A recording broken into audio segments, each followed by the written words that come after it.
राम राम सलाम सत श्री अकाल। आप देख रहे हैं थार प्राइम, हर खबर में विश्वास। और मैं हूं आपके साथ कश्मीर लाल। थार प्राइम आज पहुंचा है कोर्ट। डरने की जरूरत नहीं है, मेरे ऊपर कोई केस नहीं चल रहा है। आज हम बात करेंगे यहाँ पर कोर्ट के अंदर हमारे साथ में जो महानुभाव बैठे हैं। आज हम बात करेंगे उस कानून के बारे में और आम जनता तक वो बात पहुंचे उसके बारे में हम बातचीत करने के लिए यहाँ पर आए हैं। हमारे साथ में सुनील जी बेनीवाल हैं जो पूर्व बार संघ अध्यक्ष हैं, इनका थार प्राइम में स्वागत है। और अदरीस अली जी हैं, सीनियर एडवोकेट हैं, आपका भी थार प्राइम में बहुत बहुत स्वागत है। और विनोद जी कालेरा हमारे साथ में बैठे हुए हैं। विनोद जी, आपका भी थार प्राइम चैनल पे बहुत बहुत स्वागत है। तो सबसे पहले मैं शुरुआत करना चाहूंगा, अदरीस अली जी हैं जो सीनियर एडवोकेट हैं भादरा कोर्ट में। तो इनसे मैं मेरा जो पहला क्वेश्चन ये रहेगा अदरीस अली जी, कि आजकल जैसे हम देख रहे हैं और बहुत वर्षों से देख रहे हैं कि जितने भी केस मुकदमे होते हैं जो आप इस कोर्ट के अंदर हैंडल करते हैं, जो भी बाहर से लोग आते हैं, तो आप हमें उस कानून के बारे में, उस चीज के बारे में बताइए कि लोगों को क्या जानकारी होनी चाहिए, उनको सबसे पहले कहाँ जाना चाहिए अपनी समस्या लेकर, और किस तरह से वो स्टेप बाय स्टेप अपनी बात को आगे रख सकते हैं। देखिए, जहाँ तक कानून की बात है, विभिन्न प्रकार के कानून बने हुए हैं। फौजदारी कानून है, सिविल कानून है, रेवेन्यू कानून है, अलग अलग अदालतें लगती हैं। मैं कहूँ, जहाँ तक फौजदारी की बात है, फौजदारी कानून जहाँ कोई आपस में विवाद हो, लड़ाई झगड़ा हो जाए, उसके लिए तो फौजदारी कानून है। और सिविल जहाँ किसका विवाद हो, अपने कोई प्रॉपर्टी का विवाद हो जो राजस्व से संबंधित ना हो, अगर खेती कृषि भूमि से संबंधित मामला हो तो उसके लिए राजस्व कोर्ट बनेगी, सिविल कोर्ट बनेगी। हमारे यहाँ भादरा में 5 कोर्ट हैं। 3 कोर्ट है जो सिविल और क्रिमिनल के केसेस करते हैं, जैसे मुंसिफ है न्यायिक मजिस्ट्रेट, उनके पास मजिस्ट्रेट के पावर भी हैं। और भादरा न्यायिक क्षेत्र के जितने भी सिविल विवाद हैं वो सारे विवाद उस न्यायालय के क्षेत्राधिकार के अंदर आते हैं। उसके बाद हमारे यहाँ अतिरिक्त मुख्य न्यायिक मजिस्ट्रेट हैं, और उसके बाद में हमारे यहाँ सेशन कोर्ट है, एडिशनल सेशन कोर्ट है, जिनको पूरे बाद यहाँ के बाद में सिर्फ राजस्थान हाई कोर्ट में ही अपील होती है। इसी प्रकार से रेवेन्यू में हमारे पास उखंडाधिकारी हैं, जिनके पास एसडीएम के पावर, मजिस्ट्रेट पावर भी है, और उसके बाद में सहायक कलेक्टर भी है, जिनके पास रेवेन्यू के पावर भी है। अलग अलग क्षेत्रों में अलग अलग बांटे हुए हैं, अलग अलग। जैसे मैं रेवेन्यू की बात करूँ तो रेवेन्यू के अलग अलग सर्किल है। जैसे रेवेन्यू सर्किल बने, जैसे हमारे डूंगाना सर्किल है, नेठाना सर्किल है, छानी सर्किल है, डाबड़े सर्किल है, अलग अलग सर्किल बने हुए हैं। उनको अलग अलग क्षेत्राधिकार दिए हुए हैं, वो उन कोर्टों में चलते हैं। मजिस्ट्रेट कोर्ट में वही मुकदमे चलते हैं। मजिस्ट्रेट कोर्ट के भी अलग अलग थाना क्षेत्र, जैसे भादरा न्याय क्षेत्र के अंदर 3 थाने आते हैं जी। बिरहानी थाने का समस्त जो आपराधिक प्रकरणों का मामला है वो सारा न्याय मजिस्ट्रेट के पास होता है जी। और उसके बाद में जो गोगामेडी और भादरा के जो प्रकरण है वो होते हैं अतिरिक्त मुख्य न्यायिक मजिस्ट्रेट के पास। ठीक है। जो सेशन ट्रायल केस होते हैं वो सारे के सारे इन 2 कोर्टों से कमिट होने के बाद जाते हैं। मुख्यतः जो आज तक समस्या चल रही है वो चल रही है कि आज तक संसाधन बढ़ गए हैं, और आप देख रहे हो पिछले 5-7 वर्षों से जो है भादरा के आसपास सारी सब जगह अच्छी सड़कों का निर्माण हुआ है। तो उसके लिए वाहन भी ज्यादा है, क्योंकि विभिन्न प्रकार की कंपनियां आ गई हैं और वो अपने जो है वित्तीय सुविधा लोगों को उपलब्ध करवाती है। इस कारण लोगों ने 2 व्हीलर 4 व्हीलर बहुत ज्यादा खरीदे भी हैं, और लोगों की तो प्रोस्पेरिटी भी हुई है। तो चाहे बीमा क्लेम आया हो या चाहे और भी कोई चीजें हो, तो लोगों की प्रोस्पेरिटी बढ़ी और भगवान ईश्वर खुदा की कृपा भी रही कि फसलें भी अच्छी हुई हैं। हमारा इंडिकेटेड इलाका है और उसमें अच्छा जो लोगों के प्रोग्रेस हुए। तो सबसे पहले मैं ज्यादा न करके इस पे ये बात करूंगा कि जहाँ तक एक्सीडेंट के मुकदमे होते हैं उसमें बड़ी लोगों के अंदर एक प्रकार का बहसा होता है। जैसे हम सड़क पर चल रहे हैं, दुर्घटनाएं हो जाती है, नो डाउट। और दुर्घटना ये भी मानो कि लापरवाही से होती है। बिल्कुल, आप नशा से में वाहन चलाएंगे, आप निर्धारित गति से अगर वाहन चलाएंगे, या आप लापरवाही करेंगे, या आप वाहन के अंदर चलते हुए आप मोबाइल यूज करेंगे, आप जोर से, जैसे आजकल जो नए बच्चों का ट्रेंड है, पीछे गाड़ी में बड़े बड़े स्पीकर्स लगा लेते हैं और गाने सुनते जाते हैं। ये भी एक कारण है, क्योंकि ध्यान डाइवर्ट होता है। दुर्घटना घटने के बाद में अक्सर देखने में आता है कि लोग बाग जो वहाँ की वीडियो बनाते हैं, ना केवल दुर्घटना घटने के बाद जिन लोग जो चोटग्रस्त हुए या जो दुर्घटना जिनको इंजरीज हुई है उनकी तरफ ध्यान देते हैं, वीडियो बनाने के पहले वो करते हैं। ये बड़ी दुर्भाग्यपूर्ण बात है। सबसे पहले अगर आपके सामने कोई दुर्घटना घटी, भगवान ईश्वर का ना करे कि घटे, पर घटी, तो आप सबसे पहले उन दोनों वाहनों में या जो भी वाहन है उस वाहन में जो भी इंजर्ड है, जिनके चोटें आई, उनको तुरंत आप अपने जिस भी वाहन में हो तुरंत आप जो है उसको मेडिकल एड के और लिए अब तो सरकार ने भी मान्य कर दिया है हाँ, कि और सरकार से पहले ही मान्य था, ये एक भ्रांति थी, ये भ्रांति थी। ये एक भ्रांति थी। और उस 108 एम्बुलेंस भी है हमारे यहाँ, तुरंत एम्बुलेंस को फोन करना चाहिए। आजकल बहुत संसाधन 108 एम्बुलेंस फोन करें, तुरंत अपना जो भी व्हीकल है उसको तुरंत नजदीकी से उसको फर्स्ट एड देनी जरूरी। देखिए मैं आपको बताता हूँ, गोगामड़ी मेले में बहुत घटनाएं घटी। एक बार घटना हमारे साथ भी हुई, मेरा भतीजा गोगामड़ी मेले से आया था, 2 लोग मोटरसाइकिल पे थे, बच्चों ने हेलमेट नहीं लगा रखे थे और दुर्घटना मुंशी डैब हो गई। तो वहां पे जिस वाहन चालक से दुर्घटना घटी, वो पिकअप चालक था, वो ही उसको लेकर के हॉस्पिटल में आ गया। और वो थाने की, क्योंकि गोगामड़ी से पुलिस स्टेशन के आगे से आते, थाने में बाहर संतरी को बात दे के आया कि घटना घट गई, आप हॉस्पिटल पहुंचे। हम लोगों को सूचना मिली, हम सारे वकील चाहते हम गए, तो उन बच्चों को हमने विद इन 40 मिनट्स हमने फर्स्ट एड की बारिश देने के बाद में और रिसार्ट कर दिया। आज भगवान ईश्वर कृपा आप सबकी आशीर्वाद दुआओं से बच्चे जिंदा है, क्योंकि हेड इंजरी थी उनको। हेड इंजरी क्या होता है, जैसे मेडिकल लोगों से, हम भी, हमारा भी मेडिकल लोगों से अटैच रहता है, हमारे भी इंजरीज कैसे आते हैं, पोस्टमार्टम आते हैं, हम देखते हैं कि हेड इंजरी के अंदर ग्लिसरीन एक बहुत बड़ी दवा है। अगर जिसकी हेड इंजरी होगी तुरंत उसके मुंह में अपने ग्लिसरीन डालेंगे, ग्लिसरीन मिल जाती है हर दुकान पे। ग्लिसरीन एक कारगर दवा है, क्योंकि जिस प्रकार से बर्फ डालते हैं गिलास में ऑब्जर्व करता है ना, उस प्रकार से ग्लिसरीन उसको जो एडेमा या स्वेलिंग होती है ब्रेन में वो होने नहीं देती। और उन बच्चों को यहाँ डॉक्टर्स ने क्या क्या तुरंत ग्लिसरीन दे दी। तो ये चीज है, वो डॉक्टर आ गया। अगर वो, मैं यूज की बात करूं, अगर वो हमें नहीं कहता, वो नहीं आता, बच्चे सड़क पर पड़े रहते, वो बच नहीं पाते। ये इसलिए थोड़ा ध्यान रखें, किसी को बहनी है। पुलिस, लोगों को लगता है गवाह नहीं बनना चाहिए, मैं कहता हूँ गवाह बनने से कुछ भी नहीं होता। पुलिस बड़ी कोऑपरेटिव, यही चीज का तो भय है। वो हम उसी चर्चा पे आगे कंटिन्यू करेंगे और विनोद जी से भी बात करेंगे कि लोगों के अंदर एक भय है कि अगर मान लो मैंने एक इंसानियत के तौर पर किसी की अगर मैंने सहायता की, तो क्या पुलिस मुझे या कोर्ट मुझे उस चक्कर में घसीटेगा तो नहीं। मैं वही चीजें थोड़ा सा बाहर लाने का प्रयास कर रहा हूँ, आम जनता तक ये बात पहुंचे उसी चीज का। विनोद जी हमारे साथ में बैठे हुए। विनोद जी, इसी बात को आप कंटिन्यू रखिए कि लोगों का भय ये जो है वो किस तरह से दूर किया जाए। सबसे पहले तो मैं आपका धन्यवाद देना चाहूँगा कि आप न्यायालय क्षेत्र में आए और आम जन की जो बड़ी समस्या है उसके बारे में आपने चर्चा की। तो इस बारे में मैं आपको बताना चाहता हूँ तो लोगों को डरने की आवश्यकता नहीं है। लोग डर क्यों रहे हैं? जो कुछ एक बदमाश प्रवृत्ति के लोग हैं, वो घटना कुछ होती है, बताते कुछ हैं, फिर पुलिस बार बार उनको बुलाती है, मैं मौका पर हूं ही नहीं, मेरा नाम लिखवा दिया, अपने आदमियों के नाम लिखवाते हैं। वो आम बेचारे किसान गरीब परिवार के होते हैं जिनको वो अपराधी लोग दबा सकें, ऐसे लोगों का नाम वो लिखवा देते हैं। तो बार बार क्यों, घटना वो हुई नहीं होती एक्चुअल में, और वो बता देते हैं कैसे घटना हो गई, इस प्रकार की घटना हुई।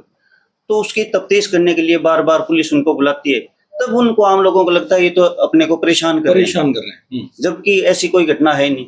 अगर अपन सही घटना के बारे में सही जानकारी दे देंगे प्रथम प्रयास में ही, तो सही होता है, सबको ये देखते ही पता लग जाता है घटना को कि ये घटना ऐसी हुई है कि नहीं हुई है। तो बार बार परेशान नहीं होना पड़ेगा। एक बार पुलिस बयान ले लेगी, दूसरी बार कोर्ट में आके अपने बयान दे जाओ और फ्री। बस केवल 2 बार आना पड़ेगा।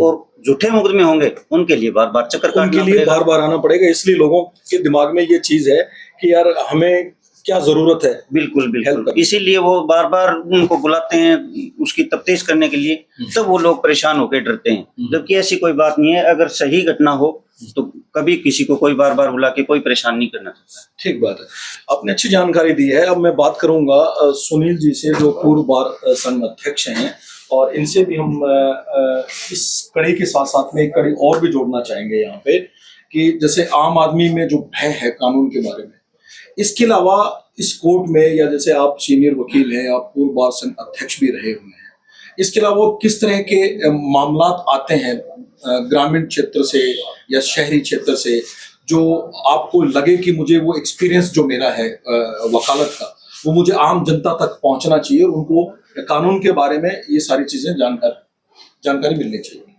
देखिए, सबसे पहले आपका स्वागत है।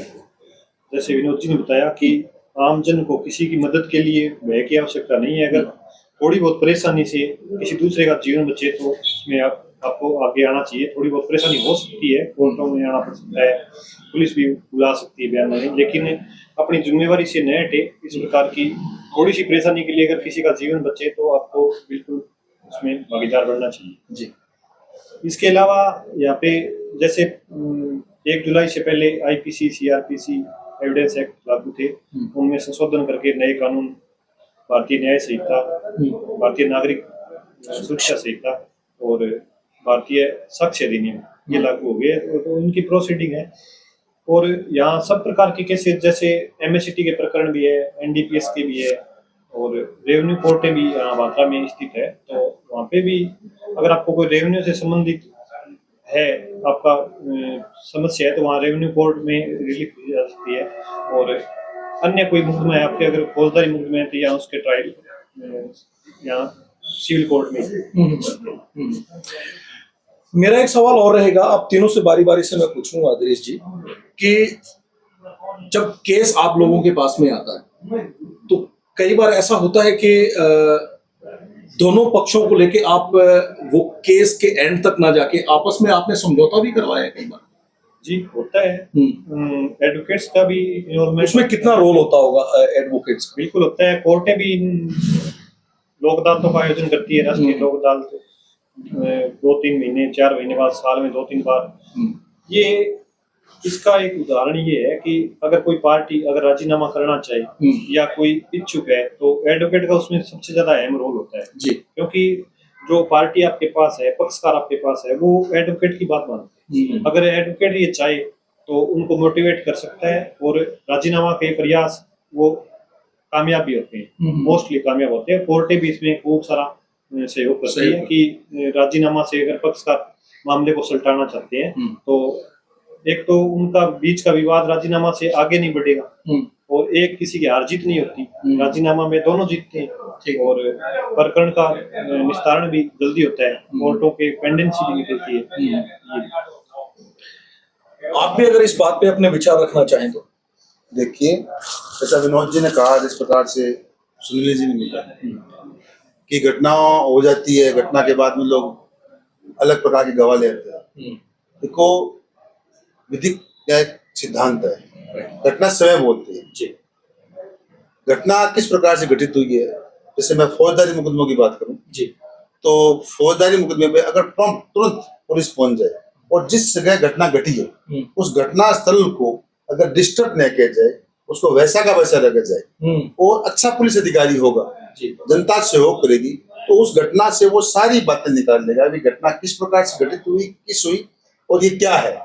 लेकिन हम लोगों को क्या आता है, हम वीडियो बनाने लग जाते हैं, घटना होने से पहले, एफआईआर होने से पहले हम उसको व्हाट्सएप पे, फेसबुक पे हम लाइव दिखाने लग जाते हैं। इससे क्या होता है कि पुलिस प्रशासन को बहुत दिक्कत डिस्टर्ब होता है, गवाह बनते हैं। इस प्रकार से दुर्घटना होती है, कई बार घरों में दुर्घटनाएं हो जाती है, उसको लोग हत्या में परिवर्तन कर देते हैं। लेकिन मेडिकल जूरिस्प्रूडेंस में हम लोग जब देखते हैं तो पता लग जाता है कि कौन सी दुर्घटना है और कौन सी मानव है, पता लग जाता है। अगर जांच में पता लग जाता है, मेडिकल जूरिस्प्रूडेंस आप पढ़ोगे, मेडिकल ऑफिसर से आप पूछोगे तो सारी चीज क्लियर हो जाती है। तो इस प्रकार से क्या, गवाह की जहां तक बात की, गवाह कोर्ट का मेहमान होता है और गवाह को आने जाने का खर्चा भी मिलता है, कोर्ट से गवर्नमेंट ऑफ राजस्थान देती है, मिलता है। गवाह को चाहिए कि सच्चाई सामने लाए, क्योंकि यहाँ सिद्धांत क्या है, हमारे कानून का सिद्धांत है, 1000 दोषी बच जाए लेकिन एक भी दोषी निर्दोष आदमी है तो सजा नहीं होनी चाहिए, निर्दोष आदमी को सजा नहीं होनी चाहिए। हमारे जूरिस्प्रूडेंस का जो है, क्रिमिनल जूरिस्प्रूडेंस का सिद्धांत है। दोषी व्यक्ति चाहे बच जाए किसी कारण से, लेकिन निर्दोष व्यक्ति किसी भी प्रकार से दोषी ना साबित, उसको दोषी सजा मिलनी चाहिए। इसमें अहम लोग होता है गवाह का। जहां तक लोक अदालत की बात आपने की, देखिए पहले जब जमाना था, जैसे मेरी 59 एज हो गया, हमारे जमाने जब हम शुरू होते उसमें हमारे यहाँ जिस प्रकार जो लोक अदालत का कंसेप्ट है ना, इसी प्रकार से हमारे पंचायतों का कंसेप्ट था। गांव में पंचायत होती, किसी मेरे भाइयों से किसी से विवाद हो गया और हो गया तो बैठ के बात, लोक अदालत एक वैसी ही व्यवस्था है। पंचायत घर में बैठ के करोगे, उसका कोई अपील नहीं होती और पंचायत परमेश्वर होती, और लेकिन उस जगह ही बात आ जाती है आदमी की मोरल की, कि लोगों का आर्थिक यूं हो गया, वो मोरलिटी वाले लोग नहीं रहे, वो लोग डेडिकेटेड नहीं रहे, वहां भी कहीं ना कहीं पॉलिटिकली सो आकर के अपना एक पार्टी के प्रति उनका सब हो जाता है, फिर वहां गड़बड़ हो जाती है। तो लोक अदालत में एडवोकेट्स भरसक प्रयास करते हैं लोक अदालत सफल करने के लिए, न केवल पक्षकार, तो पक्षकारों को मोटिवेट करने के लिए, जनता को राहत देने के लिए बीच की जो कड़ी होती है वो एडवोकेट ही होती है। हमारे यहाँ लोक अदालत में बहुत फैसले होते हैं और लोक अदालत में मैं कहता हूँ सभी लोगों को, अभी हमारे 28 तारीख की सैटरडे को, कल ही लोक अदालत है, कल लेगा लोक अदालत है। लोक अदालत में अधिक से अधिक लोगों को आना चाहिए। अपने जितने भी सिविल डिस्प्यूट है या जो छोटे ऑफेंसेस के डिस्प्यूट है, उनको लोक अदालत की भावना से निस्तारण करवाना चाहिए, ताकि कटुता ना बढ़े। जीवन बड़ा अमूल्य है जी। जीवन बड़ा अमूल्य है। बातचीत से रास्ते निकलते हैं, बातों में बात बनती है, बातों से ही सारी समस्याओं का समाधान होता है। बातचीत बंद ना करें। लोगों को छोटी मोटी बात हो जाए तो उसको कुछ लोगों को, गांव के लोगों के बीच में आकर के, समाज के अच्छे लोगों के बीच में आकर उनकी कटुता को कम करना चाहिए। और लोक अदालत का अधिक से अधिक फायदा उठाना चाहिए। लोक अदालत इसीलिए बनी हुई है। न्यायालय में नो डाउट न्याय मिलता है, लेकिन ये हमारी जो लचीलापन है संविधान का, ये हमारी विधि का, उसके अनुसार निर्णय लेने में, न्याय होने में बहुत देर हो जाती है। तब तक बहुत कटुता बढ़ जाती है। तो आजकल क्या है, जैसे लोगों में इगोइस्ट हो गए लोग। आपकी बात को आप मेरे को अच्छी बात कहोगे तो मानता नहीं, क्योंकि कोई झगड़ा नहीं है, लेकिन इगोइस्ट हो गए और सेंसिटिव बहुत हो गए। नई जनरेशन सेंसिटिव होने का कारण है, मैं आपको बता दूं, हालांकि क्वेश्चन नहीं है आपका, लेकिन मैं मेरी ओर से आपको थोप रहा हूँ, नाराज मत होना। क्योंकि आजकल ये चला गया, नेट पर जमाना चला गया। बिल्कुल, बच्चे रात को बहुत लेट तक मोबाइल देखते हैं, बहुत लेट तक बच्चे लगते हैं। कई घरों के तो हमारे पास ऐसे लोग आते हैं, बड़े बड़े घरों के लोग, वो कहते हैं बच्चों का मोबाइल छुटाएं कैसे। इसके लिए हम लोगों को काउंसलिंग करनी चाहिए। काउंसलिंग करनी चाहिए, इसके लिए काउंसलिंग करनी चाहिए। काउंसलर, एक एडवोकेट बहुत अच्छा काउंसलर होता है। बिल्कुल। जो हम लोगों के पास हर प्रकार की समस्या आती है, हम लोग उसको सफाई करते हैं। एक एडवोकेट, डॉक्टर, ये होते हैं। और समाज में जो लोग रहते हैं, आप इसी लोग पत्रकार भी एक बहुत बड़ा काउंसलर भी होता है, क्योंकि सब प्रकार के लोगों से उसका मिलना जुलना होता है, तो हर बात को वो समझता है। सही। इन बच्चों में विशेष तौर से ध्यान देना चाहिए। जहां तक बात करूं भादरा की, हमारे इलाके की, भादरा में सबसे बड़ी समस्या आजकल जो है चिट्टा चल रहा है, चिट्टा और सट्टा। मैं उसी बात पे आ रहा था, और मेरे 2 टॉपिक भी हैं और 2 क्वेश्चन भी हैं, वो मैं करूंगा, विनोद जी से भी बात करूंगा कि जहां तक कोई केस मान के चले कि अगर आपके पास में आया है, तो वो किसी न किसी पार्टी से संबंधित तो होगा। वो तो उसका एक पर्सनल है, वो किसी भी पार्टी को सपोर्ट कर रहा है या वो उसको जानता है। तो क्या अगर ये चीज भी आपने कभी देखी है, मतलब जब आप केस लड़ रहे होते हैं कि ये फलानी पार्टी का आदमी है, या राजनीतिक दबाव होता है क्या इन चीजों? देखिए, एडवोकेट एक ऐसा प्रोफेशन है, नो डाउट। आप कहते हो, प्रयास करते हैं लोग। जैसे मैं मेरा कह दूं, मेरे विनोद जी, हम साथ इनके फादर लेट, हमारे जो मैं करूं, मेरे गुरु भाई थे, मेरे भाई थे, गुरु भी थे, दौलत राम जी थे, हमने साथ वकालत की। हमारे गुरु थे स्वर्गीय मूलचंद जी राजू जी, सीनियर काउंसिल थे। 89 से मैं, हमने देखा है बहुत बार प्रेशर आता है, लेकिन मैंने ऐसा कोई एडवोकेट नहीं देखा जो पॉलिटिकल प्रेशर से अपनी पार्टी का नुकसान करता। ऐसा कोई एडवोकेट नहीं होगा, मैंने नहीं देखा। ठीक है, मानव स्वभाव है। जहां मैं बैठा हूँ, आप अपना राइट समझते हैं कि मैं इनको कहूंगा, ये मानव स्वभाव है, सुनना भी चाहिए। कई बार ऐसा मेरे तो बहुत बार, मेरे लिए तो एक किन्वंती भी है। मेरे पास मर्डर केसेस के लोग आते हैं, बहुत से लोग आते हैं, दोनों पार्टी बैठ जाते हैं, हम उनको चाय पानी पिलाते हैं। अरे हम इसलिए बैठाते हैं उनको कि हो सकता है हमारे जरिए इन दोनों परिवारों का, इन दोनों पक्षकारों का कोई न कोई कटुता कम होकर के कोई प्लेटफॉर्म ऐसा बैठ जाए, होना भी आगे से ये हम करते हैं। बाकी कोई ऐसा एडवोकेट नहीं है, प्रोसेस करते हैं। हमारे लिए पॉलिटिकल, हमारा सबसे प्रमुख धर्म, हमारा प्रोफेशन होता है। हम जिसके लिए भी लड़ रहे हैं, जिस क्लाइंट के हम एडवोकेट है, प्रोफेशन है, हम उसके लिए डेडिकेट रहते हैं। हमारे लिए वहां लोग बहुत से हमारे बारे में भ्रांतियां करते हैं, फीस हमारे लिए कोई वैल्यू नहीं करती।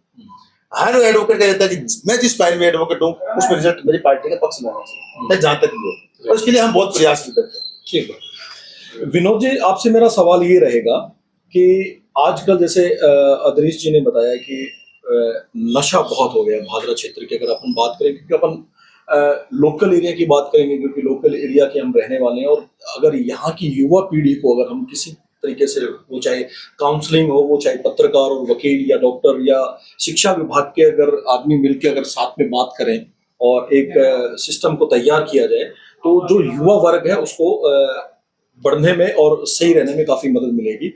नशे के बारे में भी आपके पास में कोई ऐसी चीजें आई हैं, या आप क्या कहना चाहेंगे उसके बारे में? नशे के बारे में मैं सबसे पहले बताना चाहूँगा, मैं जैसे CLG मेंबर हूँ, थाने में हमारी मीटिंगें होती रहती है, तो मैंने सबसे पहले ये बात मैंने उठाई थी थाना में, जो बच्चे हैं, जो सप्लायर हैं, उनको तो अपना धंधा चाहिए। बिल्कुल। और वो किसको देखते हैं, सबसे सॉफ्ट टारगेट कौन है, उनको चेक करते हैं वो। सबसे सॉफ्ट टारगेट आजकल वही 16, 18, 20, 21 साल के बच्चे हैं। वो कहाँ पढ़ रहे हैं, स्कूल और कॉलेज में। तो सबसे पहले बात मैंने ये पुलिस डिपार्टमेंट में मैंने उठाई थी कि स्कूलों में और कॉलेजों में कैंप लगाए जाएं, नशे के बारे में, और जिन बच्चों ने नशा करके जो मतलब आदी हो चुके हैं उनको भी टारगेट करके उनको साथ लेके दिखाएं उनकी हालत क्या हो चुकी है। मतलब जागरूकता आनी चाहिए बच्चों में कि नशा करने से क्या हाल होगा, उनके परिवारजनों से मिलाना चाहिए ताकि पता लगे इनके परिवार वाले कितने दुखी है, बच्चा कितना दुखी है। ठीक है। और जागरूकता लाने के लिए बार बार इनके कैंप लगाने चाहिए, और सबसे सॉफ्ट टारगेट स्कूल के बच्चे ही हैं। +1 के +2 में जो बच्चे पढ़ रहे हैं, फर्स्ट ईयर सेकंड ईयर के जो बच्चे हैं, उनके लिए महीने में, 2 महीने में, 6 महीने में प्रत्येक डिपार्टमेंट का एक स्कूल की तरफ से कोई कैंप हो जाए, कोई पुलिस की तरफ से हो जाए, कोई डॉक्टर्स की तरफ से जरूर एक कैंप होना चाहिए।